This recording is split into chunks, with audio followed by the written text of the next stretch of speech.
Hello everyone, कैसे हैं आप लोग सभी। उम्मीद है भैया आप लोग सभी बढ़िया होंगे। तो अर्धवार्षिक परीक्षा मतलब भौतिक शास्त्र का हम लोग पेपर डिस्कस करेंगे। किस प्रकार से आपका पेपर आने वाला है, हिंदी मीडियम इंग्लिश मीडियम सभी स्टूडेंट्स के लिए होने वाला है। एक एक करके सारे प्रश्न हम लोग डिस्कस करेंगे। इंग्लिश मीडियम हिंदी मीडियम दोनों प्रकार के विद्यार्थी देख सकते हैं। एक तरीके से इंग्लिश मीडियम वाले बच्चे जो अर्धवार्षिक नहीं दे रहे हैं, बोर्ड एग्जाम की तैयारी कर रहे हैं, उनके लिए ये एक तरीके से टेस्ट पेपर की तरह होने वाला है। सपोज करो अगर यही पेपर आपके एग्जाम में आ जाए तो आप लोग क्या करोगे, उस तरह से भी आप लोग तैयार करिएगा, है ना। और हिंदी मीडियम वाले जो अर्धवार्षिक देने वाले हैं उनके लिए बहुत महत्वपूर्ण है, सारे के सारे प्रश्न बहुत महत्वपूर्ण है। एक एक करके हम लोग सब कुछ सॉल्व करेंगे। ओके। हम्म पहले हम लोग एमसीक्यू की बात कर लेते हैं। किसी तार का विशिष्ट प्रतिरोध निम्नलिखित में से किस कारक पर निर्भर करता है। किसी तार का विशिष्ट प्रतिरोध मतलब स्पेसिफिक रेजिस्टेंस निम्नलिखित में से किस कारक पर निर्भर करता है। तार का पदार्थ, तार का व्यास, तार की लंबाई, तार के द्रव्यमान। तो हमेशा ध्यान रखना, विशिष्ट प्रतिरोध किस पे निर्भर करता है, तार का, तार के पदार्थ पे। ठीक है, मतलब वायर के बोल सकते हैं मटेरियल पे, मटेरियल ऑफ वायर इंग्लिश में हम लोग बोलेंगे मटेरियल ऑफ वायर। इंग्लिश में मैं बताऊंगा, हिंदी में डिस्कस कर लेते हैं, फिर इंग्लिश में बता दूंगा एक साथ आपको। एक प्रोटॉन पर न्यूनतम आवेश होता है। तो प्रोटॉन पर न्यूनतम आवेश कितना होता है, याद रखना आप सब लोग, 1.6 इंटू 10⁻⁻19। ये हमारे पास करेक्ट आंसर हो जाएगा। ओके, चलिए आगे देखते हैं। ठीक है, आगे देखते हैं।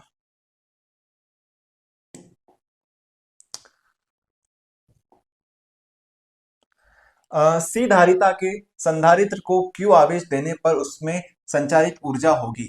सी धारिता के संधारित्र को Q आवेश देने पर उसके अंदर संचारित ऊर्जा कितनी होती है, तो इसका फॉर्मूला होता है 1/2 1/2 1/2 1/2 Q² बाई सी ये हमारे पास करेक्ट आंसर हो जाएगा। ठीक है, चलिए आगे डिस्कस करते हैं। एल लंबाई के एक पतले दंड चुंबकी का चुंबकीय द्विध्रुव अगुण एम है। इसे एक अर्धवृत्ताकार चाप में मोड़ा जाता है। नया चुंबकीय द्विध्रुव अगुण कितना होगा, तो ध्यान रखना इसका आंसर क्या आएगा, 2m/π 2m/π। एक लंबा वायर है, उसके द्विध्रुव को हमने ऐसा मोड़ दिया। ठीक है, तो उसके बाद वहां पे क्या पूछा जा रहा है, नया चुंबकीय द्विध्रुव अगुण कितना होगा, तो हम बोलेंगे 2m/π। यहाँ पे करेक्ट आंसर हो जाएगा। ठीक है, ई वाला है हमारे पास, एक धातु की सतह पर जब 6 eV ऊर्जा के फोटोन गिरते हैं तो प्रकाशिक इलेक्ट्रॉनों की अधिकतम गति ऊर्जा 4 eV है। तो निरोधी विभव कितना होगा, मतलब हमारे पास स्टॉपिंग पोटेंशियल कितना बनेगा। तो हमारा जो स्टॉपिंग पोटेंशियल बनेगा वो कितना बनेगा, यहाँ पे 4 वोल्ट का बनेगा। 4 वोल्ट यहाँ पे करेक्ट आंसर हो जाएगा इस क्वेश्चन के लिए। आगे बात करते हैं।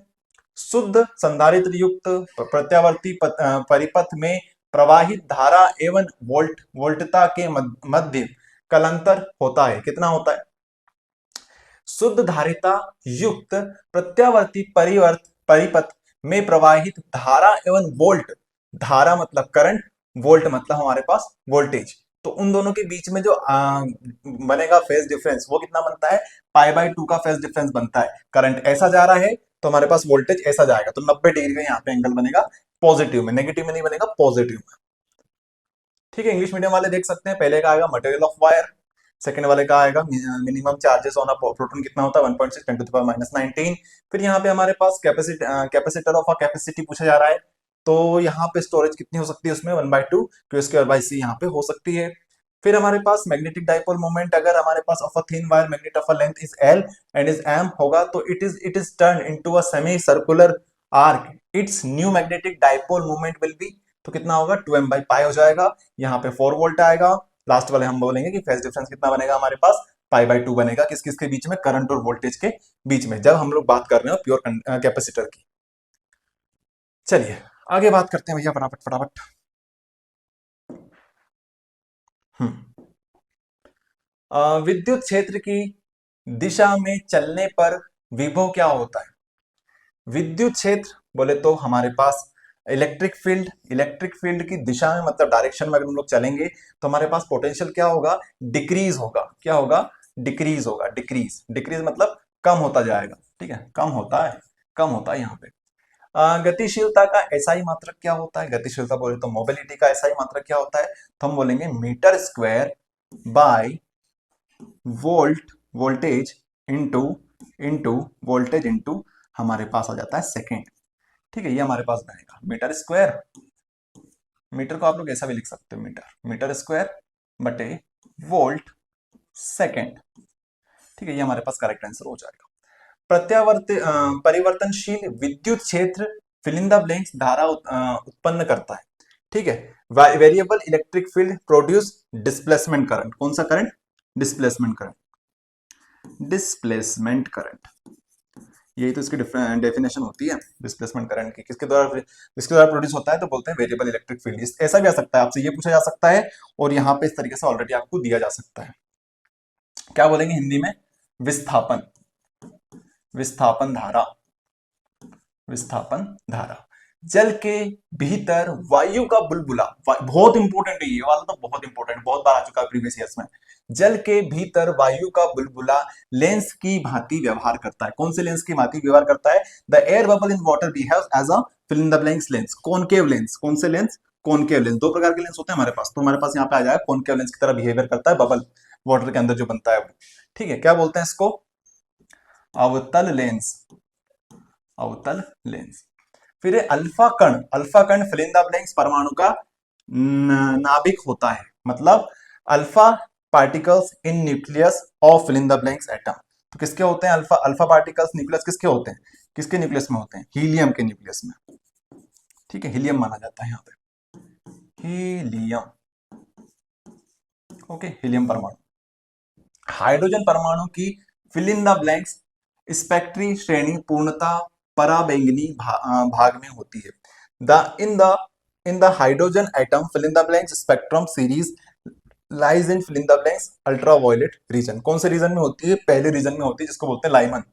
ठीक है, क्या बोलते हैं? लाइमन, लाइमन सीरीज में होती है। लाइमन सीरीज स्पेक्ट्रम आप लोग बोल सकते हो, लाइमेन, लाइमेन में होती है। ठीक है, तो इस प्रकार से हमारे fill in the blanks cover हो गए। ठीक है, फिल इन द ब्लैंक्स हमारे हो गए, देख लो आप लोग एक बार सभी। बात कर लेते हैं सत्य असत्य की। सत्य असत्य की बात हम लोग कर लेते हैं, सत्य असत्य की हम लोग बात कर लेते हैं। देखो आप लोग भी ट्राई करो अपने मन से एक बार सोचने का क्या क्या आ सकते हैं आपके हिसाब से, ताकि आपको पता चल सके हमारी तैयारी कितनी हुई है। सत्य असत्य की बात करते हैं। प्रकाश विद्युत प्रभाव में उत्सर्जित इलेक्ट्रॉनों की संख्या आपतित विकिरण की तीव्रता पर निर्भर नहीं करती है। नहीं लिखा है यहाँ पे। The number of electrons emitted in photo electric effect does not depend upon the intensity of incident radiation. Intensity of incident radiation, तो क्या डिपेंड नहीं करते हैं? नहीं करते हैं, तो बोलेंगे ये गलत बात है भैया, ये असत्य स्टेटमेंट है। कौन सा स्टेटमेंट है? असत्य स्टेटमेंट है, मतलब फॉल्स आ जाएगा यहाँ पे। नेक्स्ट हमारे पास इलेक्ट्रॉन वोल्ट आवेश का मात्रक होता है। Electron volt is the unit of charge. बिल्कुल गलत बात है भैया, ये क्या है? गलत बात है। यहाँ पे क्या जाएगा? असत्य को क्या बोलेंगे लोग? फॉल्स। प्रत्येक गतिमान कण के साथ एक तरंग संबंध होता है। बिल्कुल सत्य बात है, होता है संबंध इनके बीच में।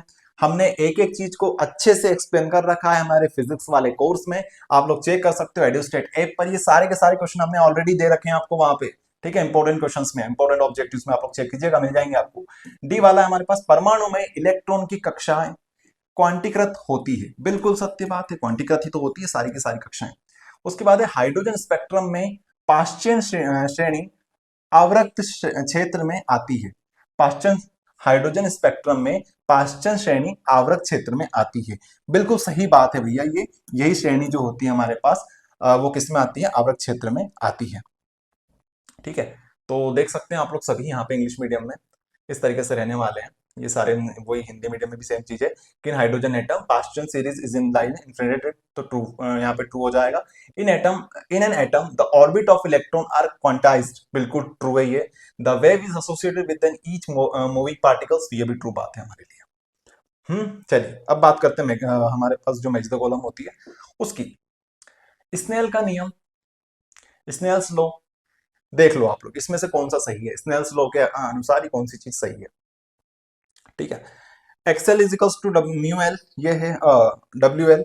Total internal reflection refraction light source of at infinity कैसियन थॉमस यंग, थॉमस यंग। तो क्या जाएगा यहाँ पे हमारे लिए भैया, स्नेल्स का नियम किससे जुड़ा हुआ है हमारे पास? स्नेल का नियम हमारे पास रिफ्रैक्शन से जुड़ा हुआ है। किससे जुड़ा हुआ है? रिफ्रैक्शन मतलब अपवर्तन से जुड़ा हुआ है। तो ये हमारे पास बन जाएगा ए।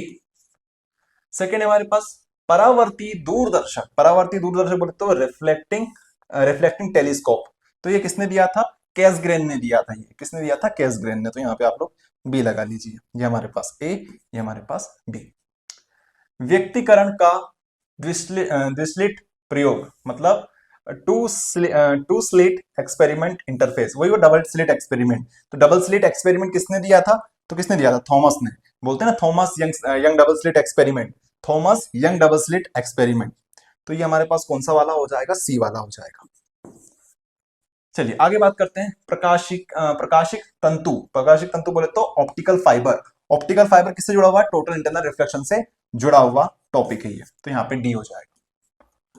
उसके बाद नेक्स्ट है हमारे पास समतल तरांगक क्या होता है? मतलब प्लेन वेव फ्रंट किससे जुड़ा हुआ है? Plane wave front. तो light of source at infinity, light source at infinity, ये हमारे पास करेक्ट हो जाएगा। तो ये हमारे पास ई वाला हो जाएगा।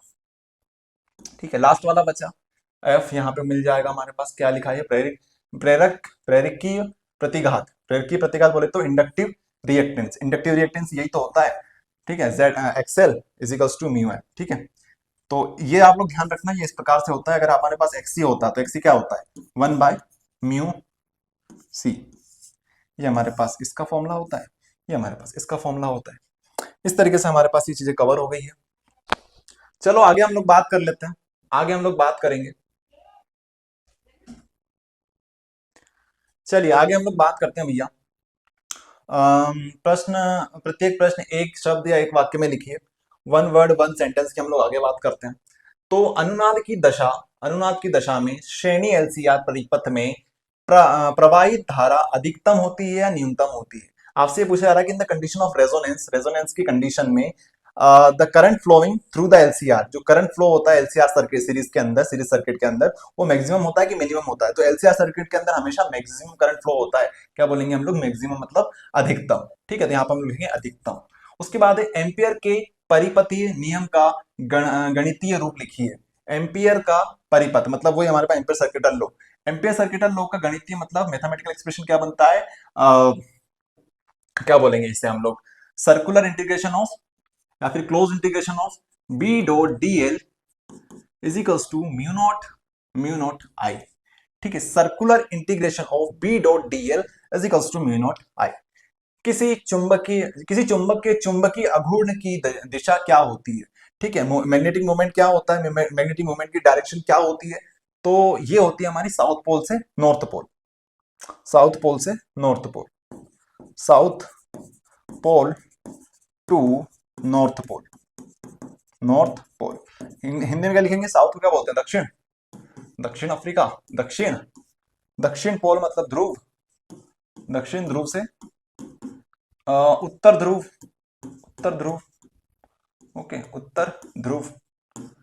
हाँ, आगे हम लोग बात करते हैं भैया डी वाले की। विद्युत चुंबकीय स्पेक्ट्रम में सबसे कम तरंग दैर्घ्य वाली तरंगे कौन सी होती है? सबसे कम वेवलेंथ किसकी होती है भैया? इलेक्ट्रोस्पेक्ट्रम में, स्पेक्ट्रम में, इलेक्ट्रोमैग्नेटिक स्पेक्ट्रम में गामा की होती है।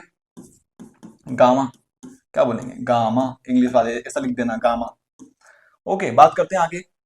किस स्थिति में प्रिज्म के अंदर अपवर्तित किरण प्रिज्म के आधार के समांतर हो जाती है? तो कौन सी कंडीशन में हो जाती है? मिनिमम डेविएशन की कंडीशन में। क्या पूछा जा रहा है आपसे? आपसे ये पूछा जा रहा है कि जो हमारा प्रिज्म होता है, प्रिज्म के अंदर अगर हम लोग प्रिज्म के अंदर एक पैरेलल, जैसे प्रिज्म होता है हमारे पास, ठीक है, प्रिज्म के अंदर कौन सी कंडीशन में, कौन सी पोजीशन में या कौन सी कंडीशन में जो हमारे पास रिफ्लेक्टेड रे होती है वो कैसी हो जाती है? पैरेलल हो जाती है, पैरेलल। जैसे ये जा रही है तो ये इसके साथ साथ जाएगी, इस प्रकार से कौन सी कंडीशन में हो जाती है? तो बोलेंगे मिनिमम डेविएशन की कंडीशन में। एक ही टॉपिक हम लोग पढ़ते हैं प्रिज्म के अंदर, बहुत इंपॉर्टेंट है, 4 नंबर के लिए प्रिज्म वाला टॉपिक पढ़ लेना। वहां पे एक्सप्लेन किया हुआ मैंने कि मिनिमम डेविएशन क्या होती है। मिनिमम डेविएशन की कंडीशन में हमारे पास पैरेलल हो जाती है, कौन सी रे हो जाती है? रिफ्लेक्टेड रे पैरेलल हो जाती है। और यहाँ पे हम लोग क्या लिखेंगे हिंदी में? हिंदी में क्या लिखेंगे भैया? हिंदी में लिखेंगे हम लोग न्यूनतम, न्यूनतम अवचलन की स्थिति में। ठीक है, न्यूनतम अवचलन की स्थिति में। स्थिति में। इस तरीके से हमारे सारे के सारे जो ऑब्जेक्टिव्स है वो हो जाते हैं फिनिश। यार इसी प्रकार से आपका पेपर आएगा। मैंने आपको 2 नंबर 3 नंबर के क्वेश्चन पहले ही करा दिए थे। ये आपके लिए पेपर था जिसमें हमने आपको बता दिए हैं कि कौन कौन से महत्वपूर्ण ऑब्जेक्टिव्स आपको मिलने वाले हैं। अब बात करते हैं ये इनकी, तो आप लोग ये देख सकते हैं 2 नंबर के लिए प्रश्न रहेंगे। उसके बाद आप लोग चाहें तो स्क्रीनशॉट ले सकते हैं, ठीक है, इन प्रश्नों का रोक रोक के। ये सारे प्रश्न आप लोग और अच्छे से तैयार कर लीजिए, ये सारे के सारे महत्वपूर्ण प्रश्न हैं। वैसे भी सारे क्वेश्चन मैंने अपने पुराने वीडियो में दे रखे हैं। डिस्क्रिप्शन में लिंक दे रखी है, वहां से आप लोग वीडियो चेक कर लेना। वहां पे मैंने आपको 2 नंबर 3 नंबर के सभी महत्वपूर्ण प्रश्न दे रखे हैं। आई होप आप सभी को वीडियो पसंद आया होगा। इसी प्रकार के और भी वीडियोस इस चैनल पे आने वाले हैं, तो आप लोग चैनल को लाइक कर देना, मतलब वीडियो को लाइक कर देना, चैनल को सब्सक्राइब कर देना।